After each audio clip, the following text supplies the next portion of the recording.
Now here is the human skeleton.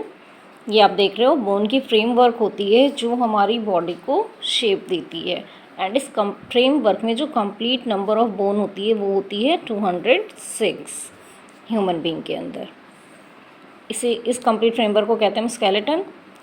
And how do we know that this is the shape of a human skeleton? हमें कैसे पता चलेगा कि ये एक ह्यूमन की स्केलेटन है? How do we know the shape of the different bones in our body? हमें डिफरेंट बोन्स की जो शेप है वो कैसे पता चलेगी?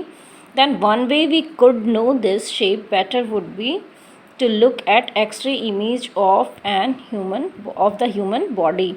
और इसका एक तरीका ये होता है, जब उनकी एक्सरे होती है तो उसकी इमेज हमें ह्यूमन बॉडी की एक्सरे में दिखाई देती है कि जो उनके लाइक दिस आपके बोन्स के जो स्ट्रक्चर हैं, ये बोन्स आपके हैंड्स के हैं, लाइक ये सारे फिंगर्स के हैं। देन ये रिब केज, इसमें क्या होता है आपका, the chest and back at the same time joint together and joint as many ribs. यानी जो चेस्ट का बोन होता है और आपका जो बैकबोन होता है वो जहाँ पे आकर ज्वाइन होता है उसे तो हम क्या कहते हैं, rib cage. Some important internal parts of our body lie protected inside the cage. इस केज के अंदर हमारी बॉडी के कुछ इंपॉर्टेंट पार्ट्स, सपोज आपके जो लंग्स हैं वो सारे प्रोटेक्टेड रहते हैं। Now ask some friends to touch their toes without bending their knees. अब आप अपने फ्रेंड्स को पूछो कि क्या वो बिना झुके अपनी नीज से अपने टोज तक छू सकते हैं। Starting from the neck move your fingers downwards on the back of your friend. आप इसको स्टार्ट करोगे नेक से एंड फिंगर के थ्रू नीचे जाते हुए देखोगे। देन आप क्या देखोगे, वहाँ पे क्या होती है, बैकबोन, यानी आपके बैकबोन स्पाइनल में जो होती है ये स्ट्रक्चर है उसकी। It is made up of many small bones, और इसमें कई छोटे छोटे बोन्स जॉइंट होते हैं। इसको वर्टिब्रल कॉलम भी कहते हैं।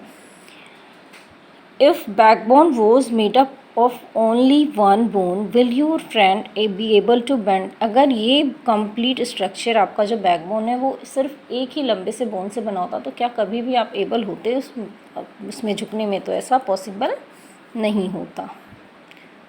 Now you notice two bones standing where the shoulders are, they are called shoulder bones. जहाँ पे शोल्डर होती है वहाँ पे टू बोन्स होते हैं, एक तो ये और एक ये, जैसा अभी हमने पढ़ा था बॉल एंड सॉकेट जॉइंट होता है। मीन्स जॉइंट का मतलब यही होता है कि जहाँ पे दो बोन एक साथ मिल रहे होते हैं। Okay, then this is pelvic bone.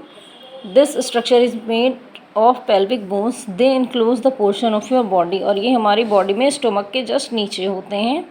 This is the part you sit on, जैसे आप बैठते हैं।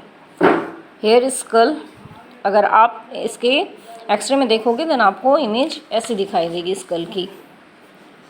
सम additional parts of the skeleton that are not as hard as the bones and which can be bent, this are called cartilage.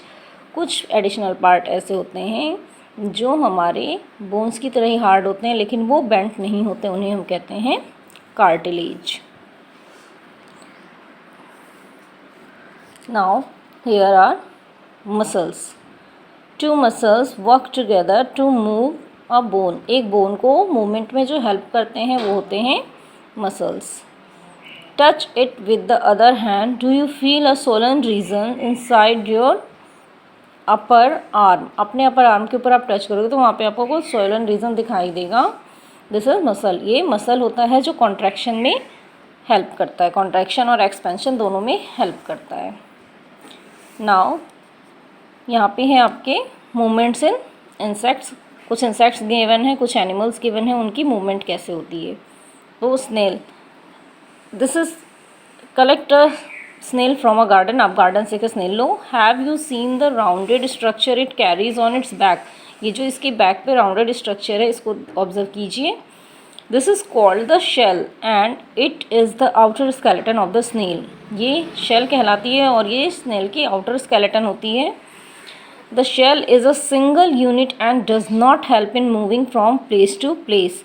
ये एक single unit की होती है और प्लेस टू प्लेस मूवमेंट में हेल्प नहीं करती है।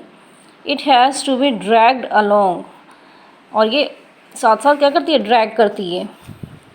Now a thick structure and the head of the snail may come out of an opening in the shell. Shell से एक थिक स्ट्रक्चर बाहर आती है, देन उनका क्या वर्क होता है, the thick structure is it's foot, और वही उसके फुट होती है जिसकी वजह से वो धीरे धीरे मूवमेंट करती है। ऐसे ही कॉकरोच में होता है, ये भी अपने आउटर स्केलेटन की वजह से मूवमेंट में हेल्पफुल होती है। Birds fly in air and walk on the ground. Birds को हमने देखा है वो एयर में भी फ्लाई करती है और ग्राउंड पे भी वॉक करती है। Some birds like ducks and swans also swim in water. और कुछ बर्ड्स होते हैं जो डक्स और स्वान दोनों ऐसे होते हैं जो वाटर में स्विम भी करते हैं। The birds can fly because their bodies are well suited for flying. वो इसीलिए फ्लाई करती हैं क्योंकि उनकी बॉडी जो होती हैं परफेक्टली सुटेबल होती हैं।